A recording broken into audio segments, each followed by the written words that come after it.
This is Feminist Wellness, and I'm your host, nurse practitioner, functional medicine expert, and life coach, Victoria Albina. I'll show you how to get unstuck, drop the anxiety, perfectionism, and codependency so you can live from your beautiful heart. Welcome, my love. Let's get started. Hello, my love. I hope this finds you doing so well. We are starting a wee series today, beginning with a conversation about what trauma is. And this is going to be a mile-high view. It is a huge topic for sure that I have spent a decade studying. And we'll just be scratching the surface here today. This is going to be a long episode, so buckle up.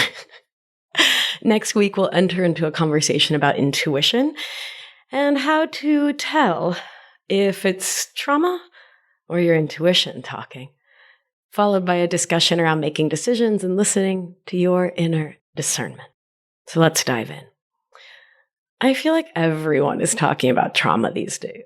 It's very de mode, you know? And overall, I'm so glad that the zeitgeist is turning towards talking more about stress, distress, and trauma, something previous generations sure haven't had access to.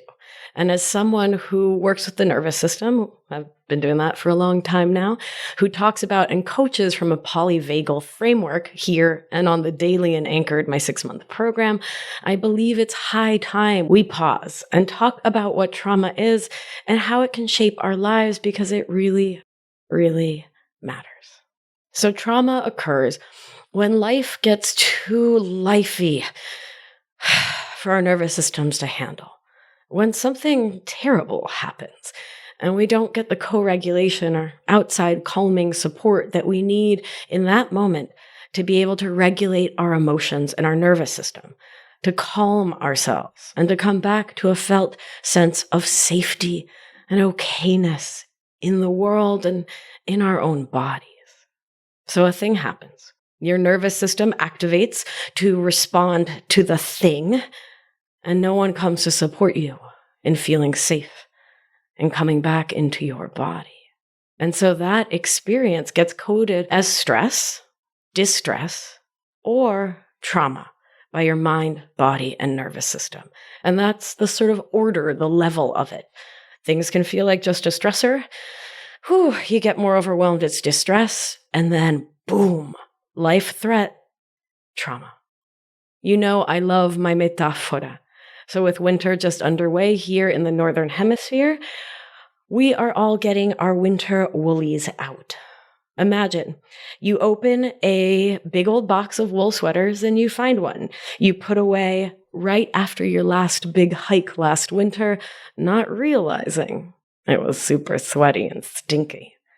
Over time, the stink flourishes in the darkness of that box under your bed and infuses itself into the fabric of the garment.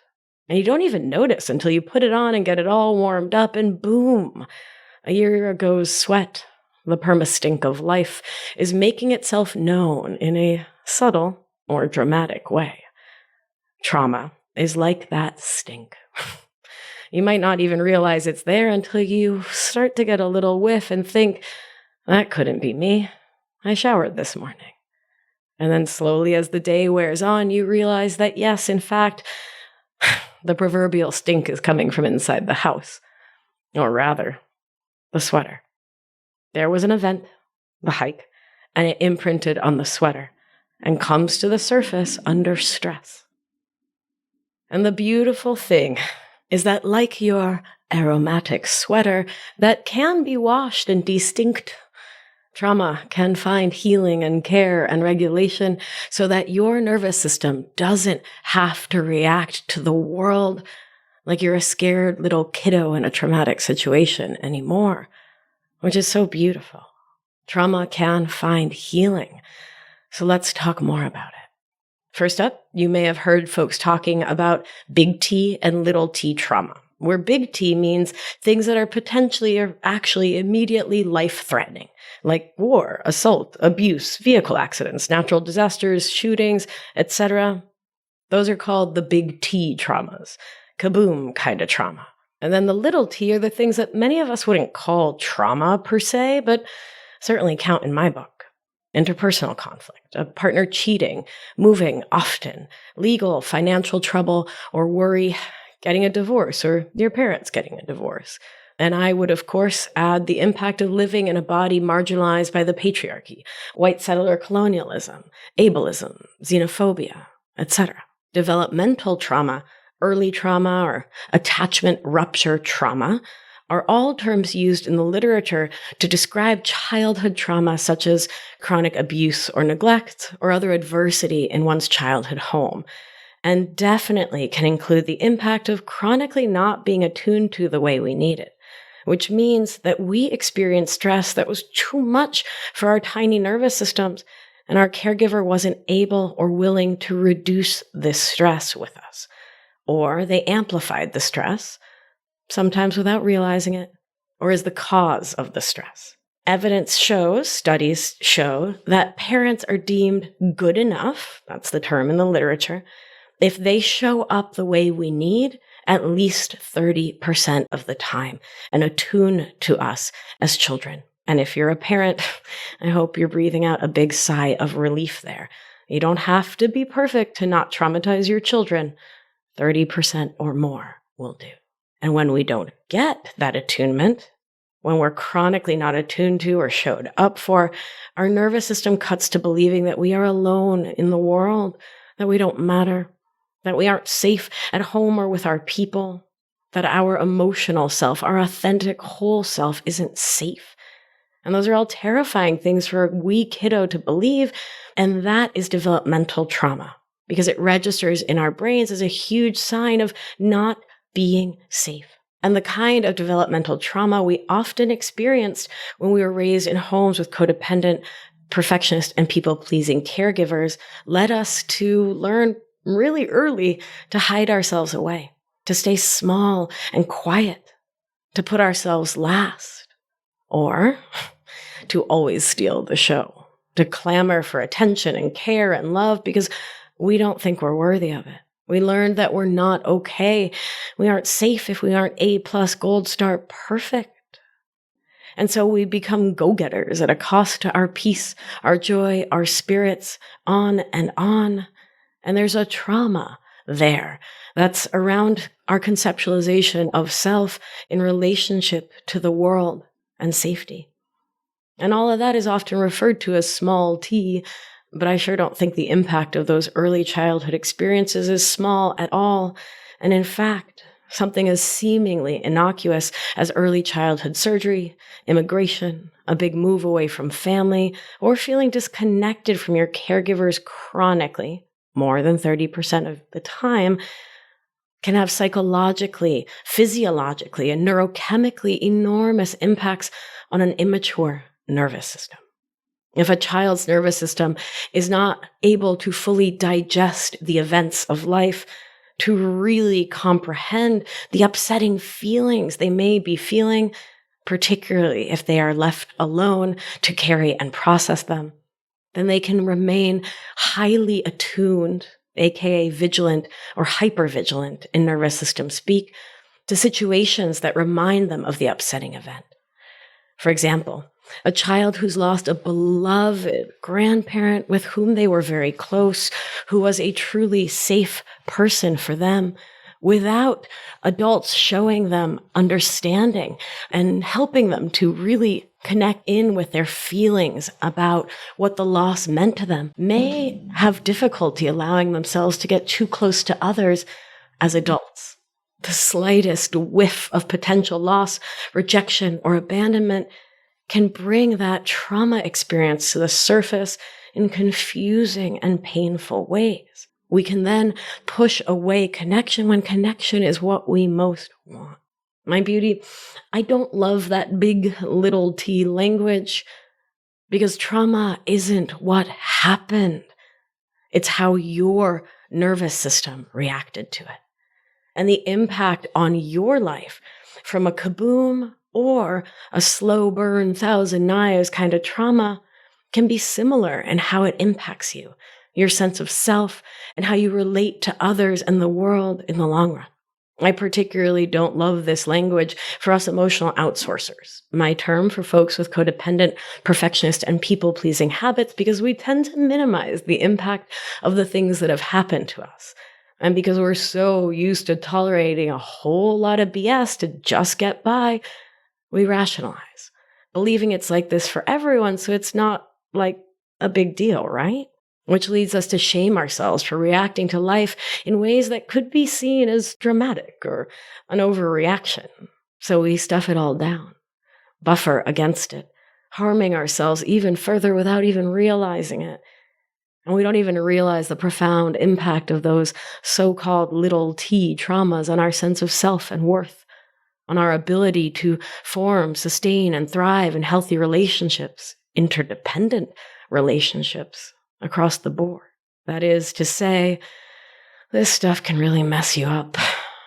If as a baby, you believe that you need to freeze your emotions against your environment in order to make it through, and you're led to believe that you cannot source your safety from within or from your caregivers, of course you shut down to that world. In that state, walking around the world frozen to your own feelings, you may be functioning and successful in the world, but internally, you're completely shut down to yourself. When we can't feel our emotions or tell what our bodies want and need, we lose attunement to self, much like we didn't have attunement with our caregivers. And because our safety and danger signals get confused and thrown off, we live in a survival state, which can show up in 1,000 ways, including worrying about the future, ruminating about the past, and living in high anxiety. This way of living, this framework, impacts how we think, how we work, how we experience life, love, connection. It impacts our health and our relationships to self and the world. Because we can't heal this early nervous system and somatic imprinting just by reading books or talking about our day-to-day struggles, we need to get to the core of it, which is what somatic or body-based practice does, is help us return to the self that lives within ourselves, in our body. All of this is to say, one of the most overlooked aspects of small t traumas is their accumulated effect. One instance of being snubbed or negated by a caregiver, no biggie. For real, kids really do bounce back. They're amazing. But over time, the impact compounds, leading to stress, distress, and eventually trauma. Meanwhile, the old big T trauma and its ongoing impacts are easier to see, and the acuity of the distress can be more severe and can interfere in profound ways with daily functioning in more visible ways, and can lead to avoidant behaviors, buffering, that are a natural reaction to trauma left untreated. Which brings me to an important point, which is that we often don't recognize our own small t trauma. And I'm going to keep using that language for a little minute, because while I don't love it categorically, it is useful here to indicate what I'm talking about. So we don't recognize our own small t trauma, particularly developmental and chronic trauma, attunement trauma. We don't see it if it's not big, if it's not kaboom or to the level of PTSD or CPTSD, which means post-traumatic stress disorder or complex post-traumatic stress, which both leads to us not seeing how it's impacting our lives and can stop us from getting the help and support we need and deserve to live happier, freer lives.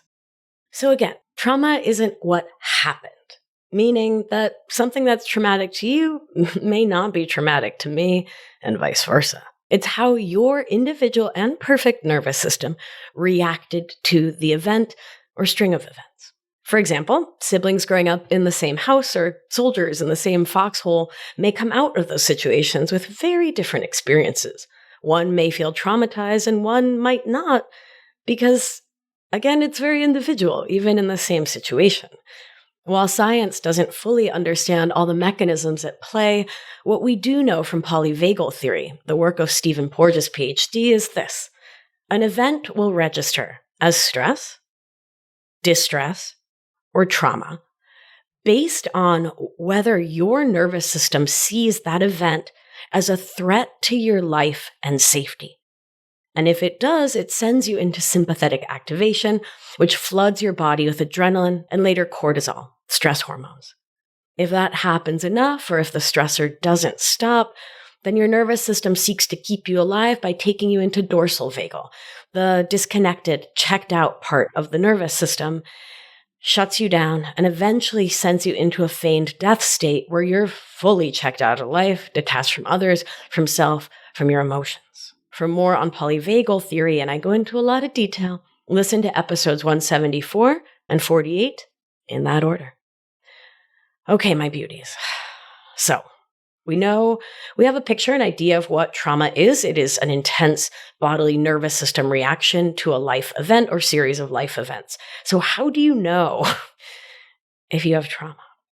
Well, my darlings, nerd alert, it's study time. To ground our conversation in the science like we do around here on Feminist Wellness, because we are a bunch of magical and amazing nerds, we turn to a database of over 15,000 adults.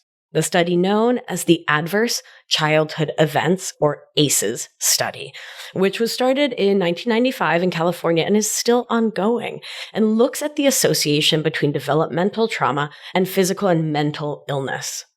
In this groundbreaking study, adult volunteers were asked to recall their early life experiences and were then assigned an ACEs score based on the number of these experiences that they had.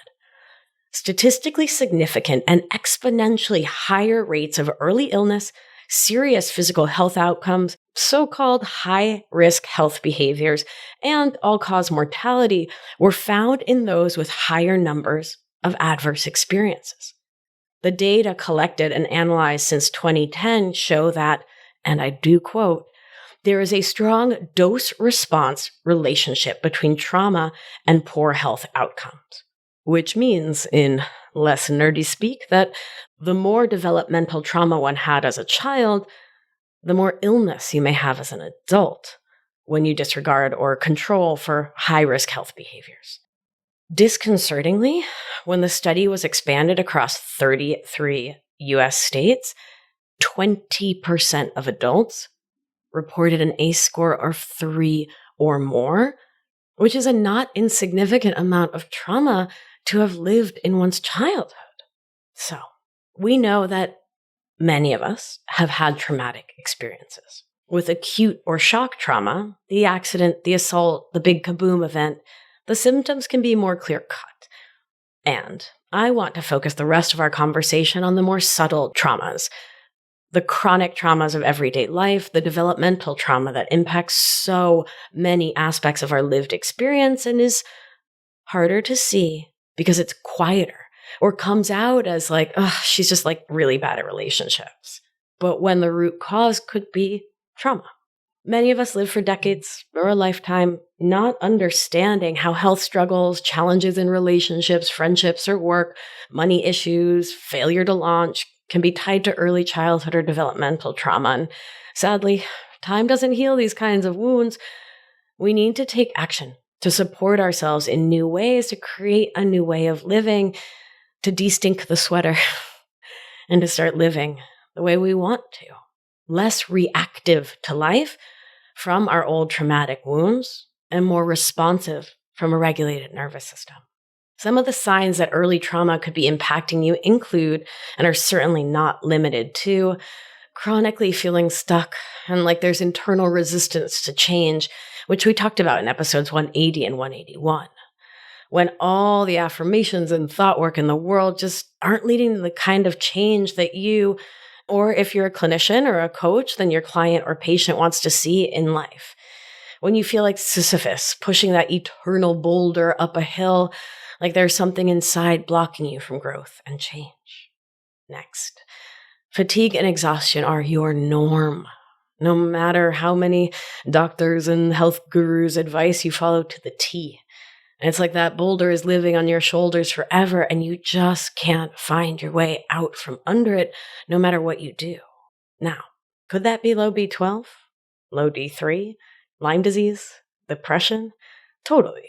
And It could also be underlying experiences of stress, distress, and trauma in addition to those other factors. And this is really important. This is where a truly holistic approach to life, to health, to wellness is vital.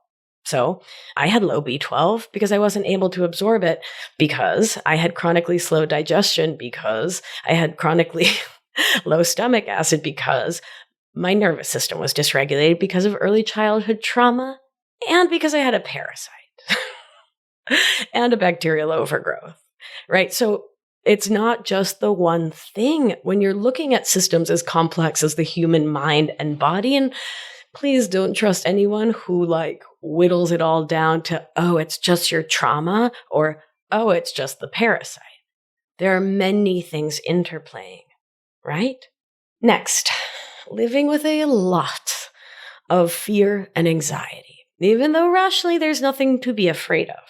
This may be a sign that stress, distress, or trauma interrupted your ability to source your own sense of safety within your body and your life.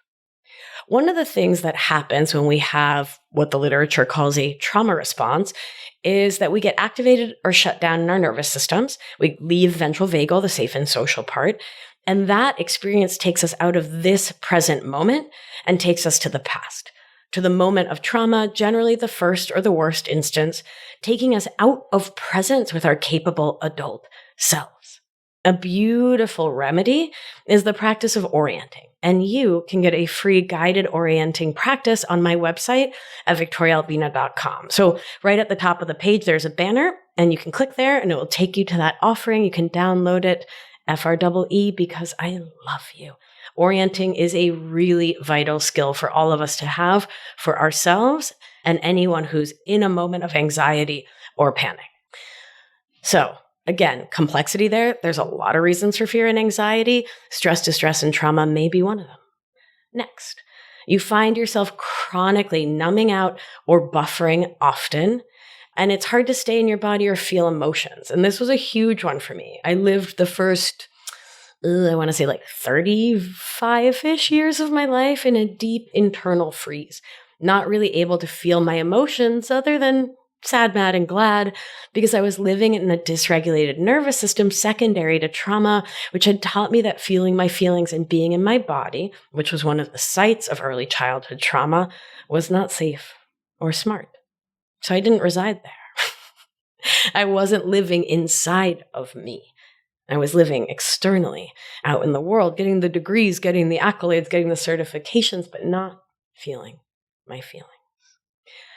Next up, your romantic and other intimate relationships never seem to satisfy you. You're chronically discontent and are living life as an emotional outsourcer, searching for some kind of external relief that never seems to arrive.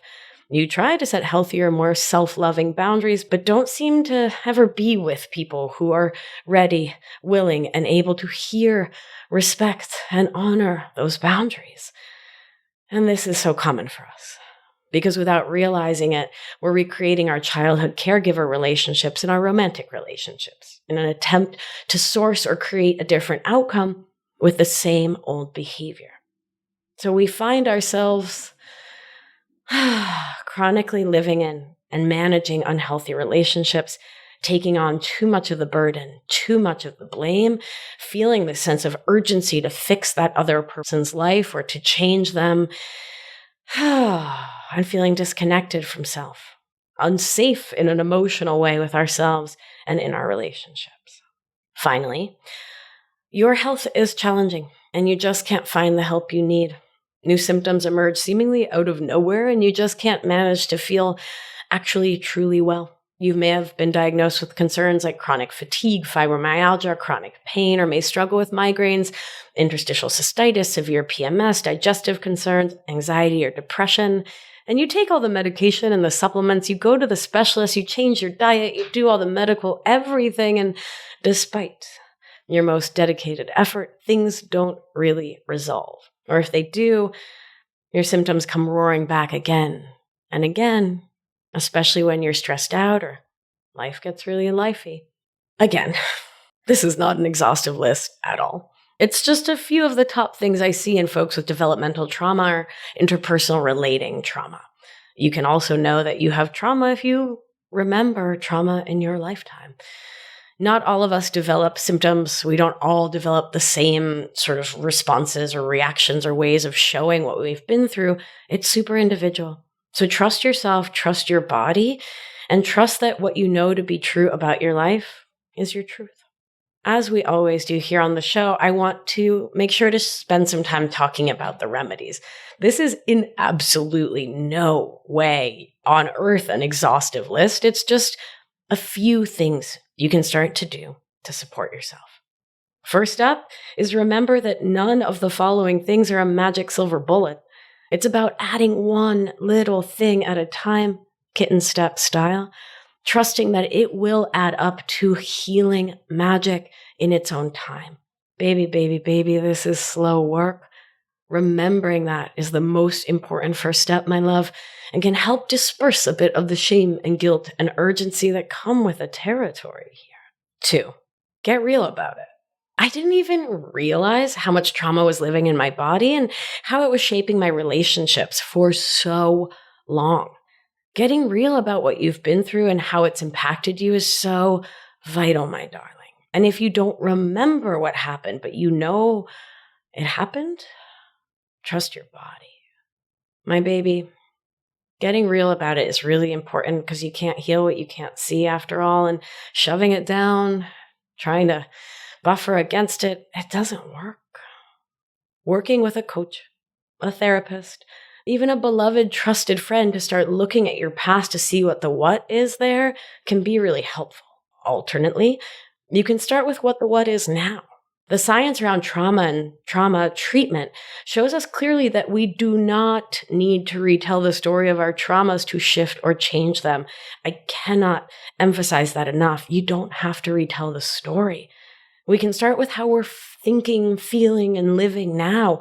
We can start with our somatic or bodily experiences of life now as the roadmap to making change. And that's personally my preferred avenue, to start with what's alive in your body now, instead of throwing ourselves headfirst into the murky water of what happened then.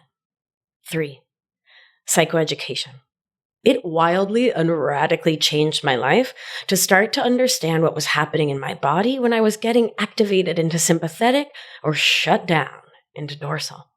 Before I learned about polyvagal theory and started mapping my own nervous system, I thought I was just friggin' bananas and like, oh my God, so dramatic and so demanding and making a big stink out of nothing. And by learning what was going on biologically, oh my nerds. What sweet relief to realize that I'm not broken, and neither are you. I'm just a souvenir-sized mammal mammaling along, reacting to the past like it's happening right now because science. And that has been so deeply liberatory, right? Just to understand my brain is doing this. There's nothing wrong with me. For more on the science, see episode 174 and my workshops, Somatics 101 and Polyvagal 101, which you can find on victoriaalbina.com. From there, learning to befriend your nervous system and start to understand what within you is a regular reaction to life being lifey, like a normal human reaction, and what is actually a quote-unquote trauma response. And learning to listen into our bodies through somatics, so our bodies no longer need to scream at us, and instead we can hear the whispers, the subtle cues of dysregulation is really vital work here. And this is the work we do in Anchored all the time, because having space held for this work is really one of the most beautiful ways to deepen it and enhance the power of connecting in with your own nervous system in community and with a loving guide. And you know what? While I'm on it, while I'm talking about what the literature calls a trauma response, meaning you leave ventral vagal, you leave safe and social, you get jacked up into sympathetic or collapsed into dorsal, I want to say I don't love that language either. I like to think of it as a self-love response. Because at its core, that's what it is. It's protective. Your body was once in danger or believed itself to be, so it created this reaction to that life stimulus. It's from and for and of love for you, from you, by you. And it's been super supportive for me to call it that as a way to remember that even though it's wicked annoying, that's hella annoying for the West Coast, just want to translate there. Yeah, wicked or hella annoying to get shut down or checked out during conflict or a challenging conversation. My body isn't doing it to be a jerk. It's doing it because it loves me and wants to protect me, as yours is for you. And when we can see our big reactions to life as self-love, it's so much easier to walk with them instead of pushing against them. That is to say, you can stop fighting them when you realize it's just self-love. Next up, get support. Please don't go it alone, my darling. A coach, a therapist, a peer support community. Trauma makes us want to isolate ourselves, so it's understandable you might want to do that. And challenging though it may feel, reaching out to get support is so vital, my darling. Now, on to some nuts and bolts stuff. Movement. So, studies have shown that exercise can improve the symptoms of PTSD, and pumping up the good feelings with endorphins, it just feels really damn good. Walk, bike, race your wheelchair, dance it out, whatever gets you moving. And I have been dramatically down the deepest dark well of depression. And I get it. When you're wicked depressed, you're not like, I'm going to hop on the Peloton today. Like, come on, that's ridiculous. Walk 2 extra times from your bedroom to the kitchen and back. And then the next day, make it 3 extra times, right? And then the next week, give yourself a week and then make it 4. You see what I'm doing? Make it slow, make it steady. Check out your minimum baseline here, right? Set a minimum baseline that really supports you. And if you're like, what's that? Episode 78 is all about it. Next is journaling. So there's an evidence base behind journaling as a way to help with anxiety, which is a very common symptom of underlying trauma, as well as low B12, right? Holistic here, my darlings. But you know what? The journaling can help either way. It's pretty fun. I'll be sharing all about something called affect labeling. That's like a cool term, and a special kind of journaling I love in an episode coming soon. So take a moment, just do it right now. Make sure that you're following the show or subscribe to the show so you don't miss a thing. Next up, get creative. There is evidence behind creativity as a helpful tool for reducing stress and anxiety, and it's super affordable to grab a box of Crayolas. What are they, like 99 cents? And a stack of old junk mail to color on. It doesn't have to be fancy. So don't let some I'm not artistic, I don't have the right supplies story get between you and letting yourself do meditative practices like drawing, coloring, making little sculptures out of mashed potatoes, which my sister and I really loved to do growing up. I could go on and on about the things that are helpful in healing trauma. There is so much from my training in somatic experiencing and sensory motor psychotherapy as a coach that I bring to my work and anchored every day. This episode could be 600 hours, so I'm going to pause and I'm going to promise you that I'll do more episodes on this. So, I want to end with 2 notes. 1. While it is so great, and I mean it, it's so phenomenal that we are talking more about trauma, I want to say this very clearly. Everything isn't a trauma response. You getting upset is not the same as you getting clinically triggered. It may mean you're annoyed, irritated, but getting triggered, we're using that word way too lightly. Getting clinically triggered as someone who has been clinically triggered, it is a very big deal. And it's usually not what's up for most of us when something is a bother, right? I believe in naming what's real. Trauma is pervasive and something to be addressed with love and care, and I believe it undermines our resilience to say that we are all traumatized, that everything is a trauma response, and that every time we leave ventral vagal, we are experiencing or reacting from trauma. There are important gradations here, and trauma is a big reaction. It's more accurate to say that the experience of overwhelm in the nervous system most of the time is due to stress or distress. And that is something we humans are able to adapt to manage, to handle. Thought work, which is a practice based in neuroplasticity, teaches us that the more we say something, the more we believe it. So the more we say something is traumatic, the more we say, oh my God, I'm so triggered, the more identified we become with trauma.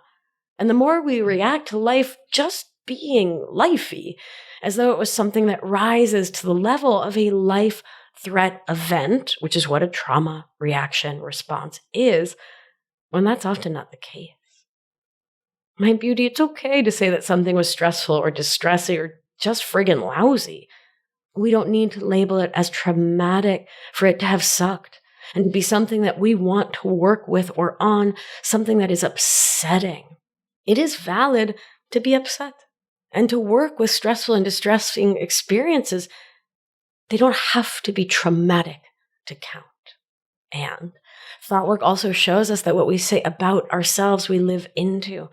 So I want to invite you to feel into the difference between, I'm so stressed out right now, and, this deadline is so traumatic. It feels really different, right? My beauty, you know me. English as a second language kiddo over here. I can get a little particular about finding precisely the right word.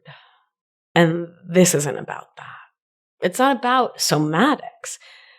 We are starting to see studies that show that an expanded and sort of too broad definition of trauma is correlating with lower resilience to stress. And I will drop the PMID in the show notes.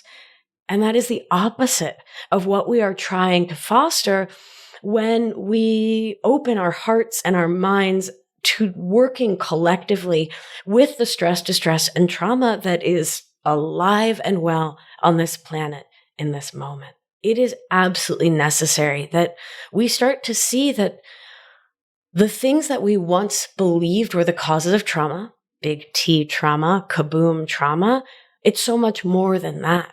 We need to continue to open our thinking, our definition, our conceptualization of trauma, while at the same time being really careful not to take away our own capacity to be resilient in the face of life being lifey and experiences being difficult by simply labeling it trauma and not believing that we can support ourselves to move through it. I get it. This is nuance. This is complex, and I'm seeking to do it justice here. And yeah, just want to say that it's nuanced, it's complex, and it's so important that we're talking about it. Finally, I will say this.